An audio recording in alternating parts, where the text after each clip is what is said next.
Hi everybody, I'm Zilla Blitz and welcome. Today I'm going to offer up some impressions and do a light review of Trench Raid from Compass Games. If you're not familiar with this game, it's a solitaire game where you lead 10-man patrols out into no man's land as the British in World War I. Good things happen, bad things happen, and there's a 5-mission campaign game that you can play where you're trying to keep your soldiers alive and yet accomplish as many missions as you possibly can. Now, I've played the game a good bit over the past week. I wouldn't say this is a full review, but I've seen a lot of the game, certainly enough where I feel comfortable offering up some impressions and a light review, if you would, of the gameplay. First up, you're going to start out with, is it fun? Did I like it? Absolutely, yes. So I'm a big fan of narrative games, games that tell stories. This game oozes narrative. It does just a fantastic job with spinning the story of your patrol on pretty much every mission. You're going to have missions that are easy. You're going to have missions that are absolutely horror shows, it's got such a nice range of events and uniqueness to it that I feel like every time I've gone on a patrol, I've come back and it's like a chapter in a novel. It just tells a marvelous story. It's done a very good job with the amount of events and then the detail in the events and the variety of events that can happen. And basically, you've got a moderately large set of about 20 events that can happen to you in no man's land, and then another set of events that can happen to you out when you're in the enemy trenches. And within those events, in and of themselves, there's some variety. For example, one of the events is you can run into gas. Well, it could be chlorine gas or mustard gas, and those have different consequences for your patrol. You could run into an enemy patrol, and you could be outnumbered. You could outnumber them, or it could be an even fight. And so that dictates how that event will unfold. And so in a lot of cases like this, you run into prisoners, you run into wounded soldiers. Are they enemy soldiers? Are they your own soldiers?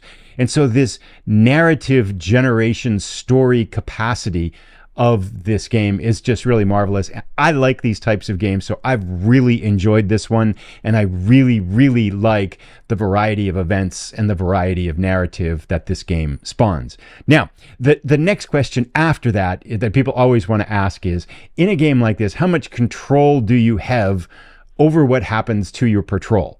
And I wanted to talk about this from both two levels, because I think there's a dual answer to this question. The first is you do have agency over your patrol in three basic ways that you could say this counts. You've got, first up, you're equipping your patrol with certain types of equipment and skills.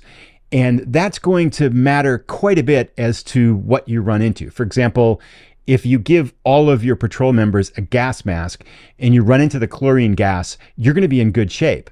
But that means you've taken up one of those equipment spaces with gas masks that you can't use for something else that you might need for something else on a different type of event.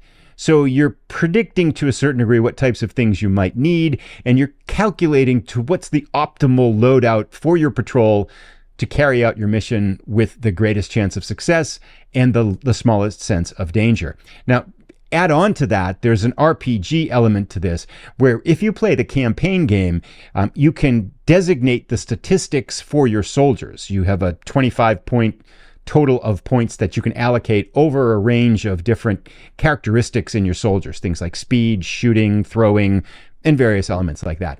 Now, when you do this, you can customize that when you're playing the campaign game to try to optimize the roles for your soldiers and their likelihood to succeed over a number of patrols. So you've got further nuance and control over your patrol and its chances of success by doing that, by refining those statistics. And then the biggest way when you're in patrol that you can dictate and influence what happens to your patrol members is through the use of what are called luck points. So when you start out a mission, you've got 3 luck points per soldier, and those are basically re-rolls on the actions that your patrol members will take.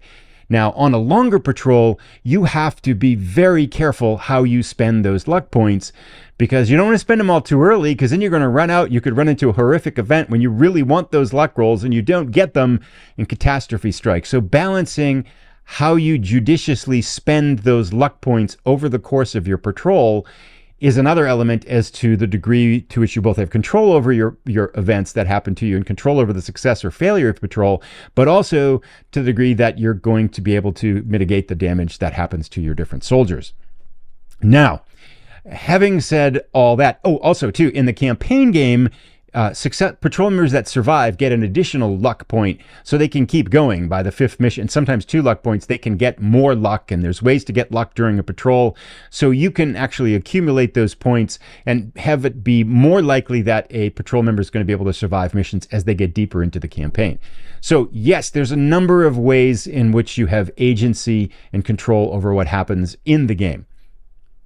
Having said that, there is a wide and swingy range in terms of the types of events that can happen to your patrol.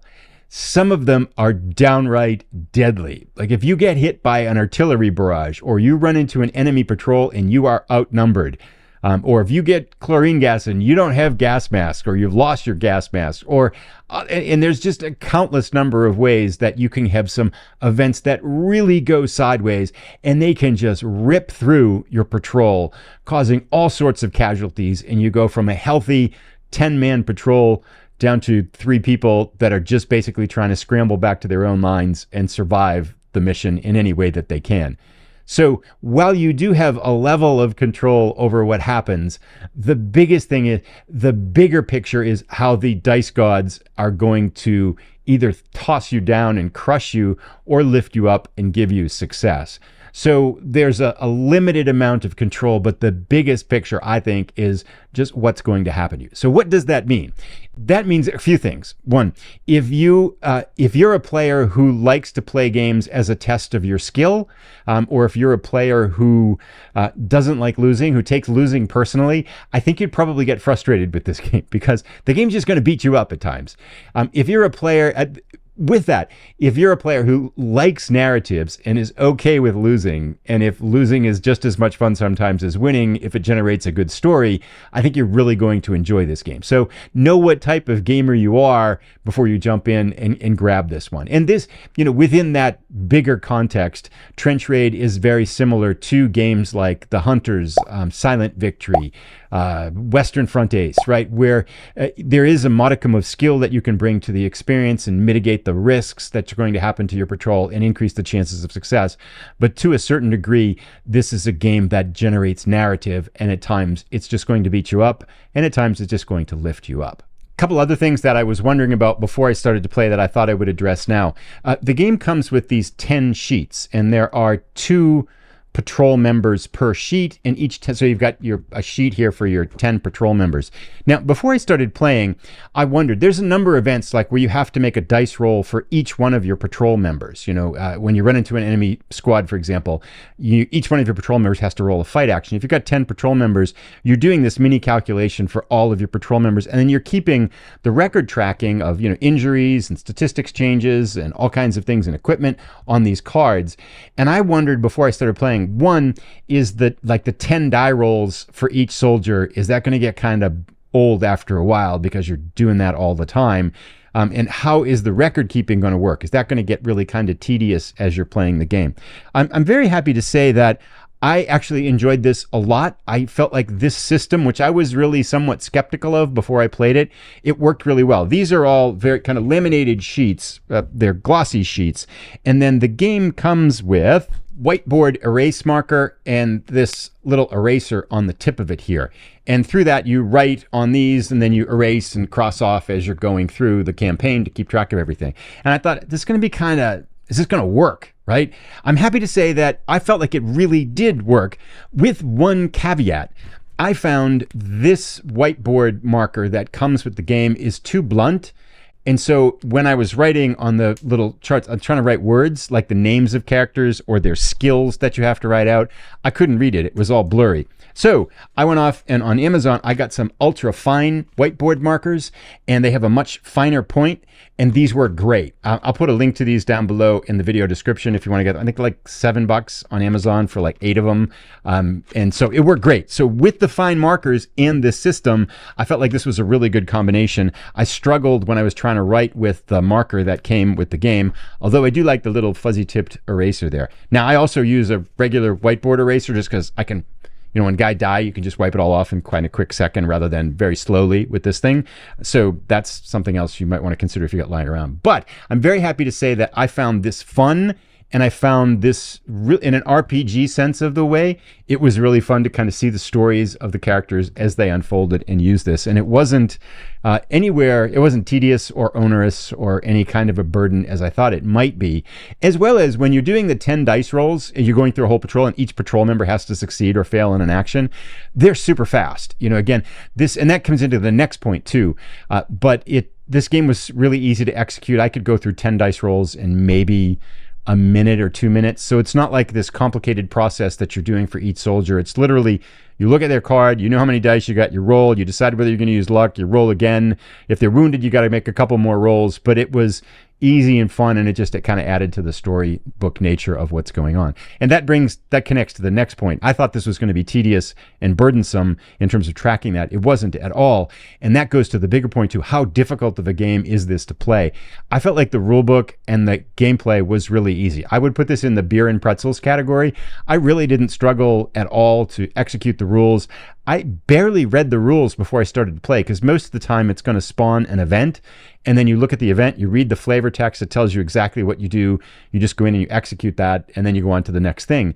And it was just a joy to play. It's very, very simple. They've done a good job clarifying the rule set, articulating what goes on, and it's not a complex game. I would say a 2.5 and a 3 out of 10 now, after having played the game a number of times at this point. So you don't have to worry about the complexity of the game. I think it's a level easier than things like the Hunters or Silent Victory that I've played that are similar games of this. British Tank Ace, for sure, easier than that. This game is just really clear, easy to execute. The way they've organized things just really, really works. I mean, there's a couple of fuzzy spots, but I'd be picking nits to mention them in this review. It's not worth it. It's just really good job with the rules and how to execute the game. Not difficult at all. There we have it. An overall picture, bottom line, thumbs up for me. I really like this one. I encourage you, if you like games that spawn narratives, I think you will really, really enjoy this one. It just oozes flavor, the quality of the writing, the events, the variety of the events. It is just really fun, but you have to be the type of person who enjoys losing. You have to be able to say, well, I just lost 7 of my 10 patrol members on this patrol through an artillery barrage. It's okay. We'll get 7 new members and drive on. If you're that type of player and you're playing for narratives, this is the game for you. If you look at games and you like games that are solely as tests of skill, I feel like this is probably not the game for you. I think you'd want to be in the other category of gamers. So there we have it, an impressions and light review of Trench Raid from Compass Games. I've greatly enjoyed my time with this, and I'm looking forward to doing a full campaign with this one as well.